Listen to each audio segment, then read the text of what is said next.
สวัสดีครับพี่น้องไทยเบิร์ดสุภูสุคนเนาะมื้อนี้บ่ยอดก็อยู่ที่ถนนสามัคคีนั่นเองพี่น้องเนาะอยู่ซอยตอนนี้บ่ยอดกำลังจะเดินทางไปเอาน้ำแข็งพี่น้องบ่ยอดอยากให้เบิ่งเนาะเมื่อวานนี่เพิ่นลิ้นเต็มเลยพี่น้องซอยนี้เนาะซอยสามัคคีนี่คือว่าคนเยอะมากๆเนาะเมื่อวานแบบว่าสิ่งของที่แบบว่าเล่นพี่น้องก็จะเปื้อนว่าซั่นๆแต่พอตื่นมาพี่น้องมาเบิ่งเนาะตื่นมาเบิ่งในพี่น้องผ่านบ่ไปกี่ชั่วโมงเนาะก็บ่มีแบบว่าเศษขยะหรือว่าเศษขี้เหงื่อนี่คือประเทศไทยพี่น้องเพิ่นมีระบบระเบียบนะพี่น้องเนาะมีระบบระเบียบนี่คือถนนสามัคคีพี่น้อง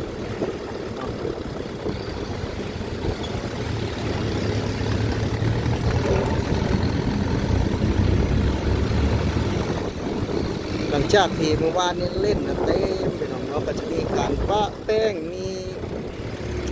แบบว่าเครื่องดื่มมีต่างๆแต่ว่าเพิ่นเก็บพี่น้อง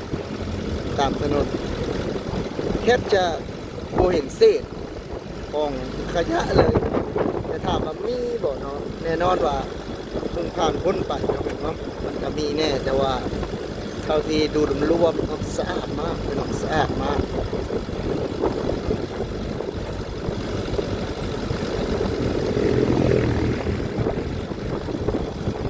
ถ่ายให้พี่น้องได้เบิ่งว่าโอ้นี่คือประเทศไทยนะครับเนาะนี่คือความเอาใจใส่นะพี่น้องเจ้าหน้าที่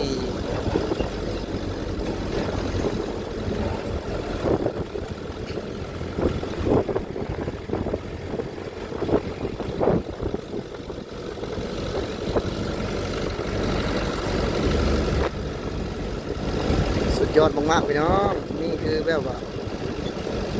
อีกอย่างหนึ่งที่เป็นซิกเนเจอร์หรือว่าเป็นสิ่งที่ประเทศไทยนะเป็นเนาะเป็นเฮ็ดแบบว่าเพิ่นบ้านเนาะเพิ่นจะบ่สามารถเฮ็ดได้เพราะว่าถ้าหากจะเฮ็ดคือประเทศไทยพี่น้องเล่นแล้วมื้อนี้ตื่นขึ้นมานี่สะอาดคือเก่านี่เป็นไปได้ยากขนาดนั้นเป็นไปได้ยากแต่ละจุดเนาะแต่ละบ้านแต่ละซอยโดดเด่นมากนั่นก็คือเรื่องของถังขยะเรื่องของถังขยะจะมีทุกมุมเนาะมีเป็นมุมของถังขยะ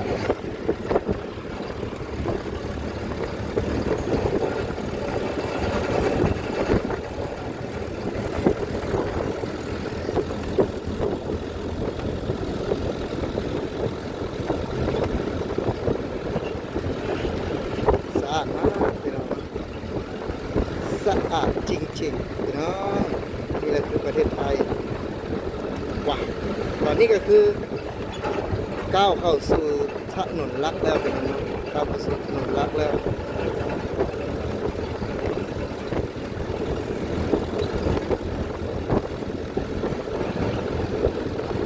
รถเริ่มติดเลยเป็นน้องว้าวพี่น้องทางรถไฟพี่น้องทางรถไฟบ่จะได้เห็นแล้วพี่น้องทางรถไฟนะครับสุดยอดมากๆนะทางรถไฟเลยพี่น้อง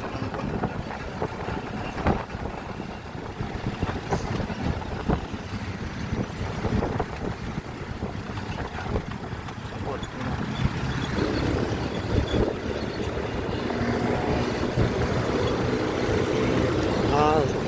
เสาตอหม้อพี่น้องเนาะโอ้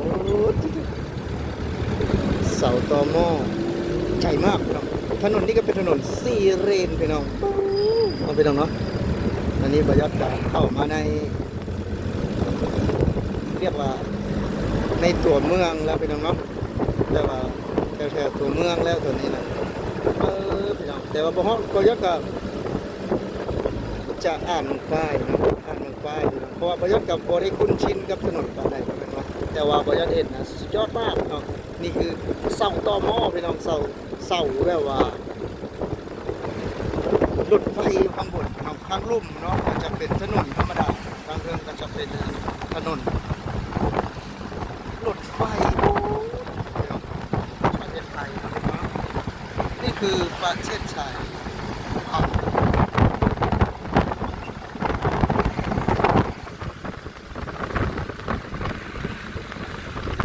นี่คือถนนในประเทศไทยพี่น้องเบอร์ทางรถไฟพี่น้องรถไฟสุดยอดเลยพี่น้องสุดยอดครับคือถนนในประเทศไทย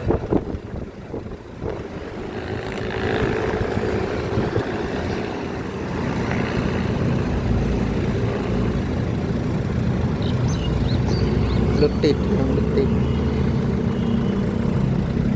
รถสายทางหลายเลยพี่น้องอยู่ประเทศไทยนะเยอะมากๆรถสายทาง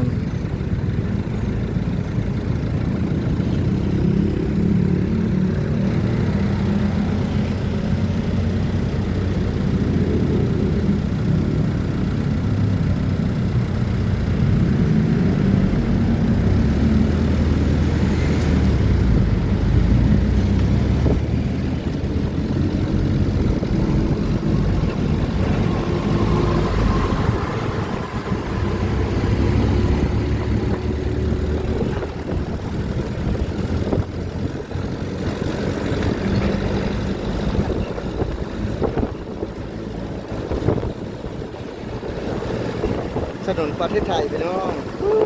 เนาะกินสงกรานต์เต็มเมื่อวานพี่น้องแต่ว่ามื้อนี้สะอาดมากสะอาดมากครับนี่แหละคือความแตกต่างจากเมื่อวานเนาะเป็นมื้อหนึ่งที่ไปเล่นสงกรานต์นะเป็นมื้อสุดท้ายก็ว่าได้เนาะที่ไปเล่นสงกรานต์ก่อนมื้อนี้มาเบิ่งถนนสะอาดมาก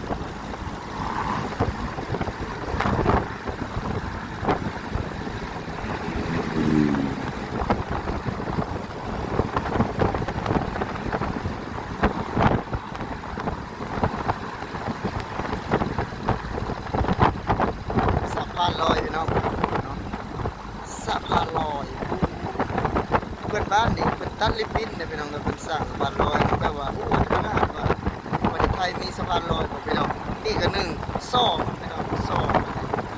เรียงกันเลยสะพานลอยในประเทศไทยตอนนั้นยังมาถามอีกว่าประเทศไทยมีสะพานลอย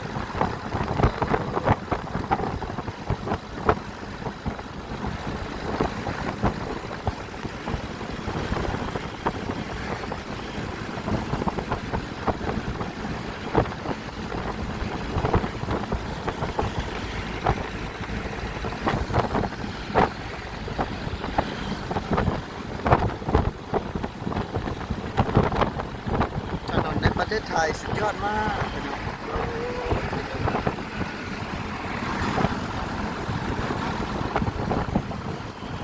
เป็นอีกหนึ่งเส้นนะที่ประยอดได้เห็นนะครับสุดยอดเลยพี่น้องครับ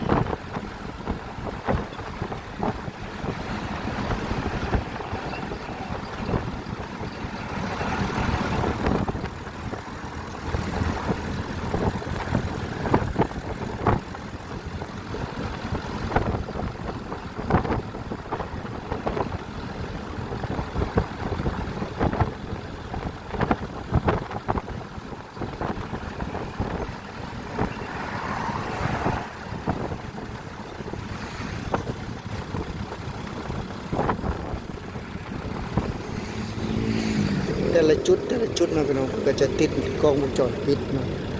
แต่ละจุดของถนนพี่น้องหรือว่าสถานที่ต่างๆเนาะที่อยู่ในประเทศไทยเนาะเยอะมากๆพี่น้องที่บอยอดเห็นกล้องวงจรปิดเนาะเยอะมากๆวันนี้กำลังรอไฟแดงนะครับเบิ่งพี่น้องรถเยอะมากๆนะ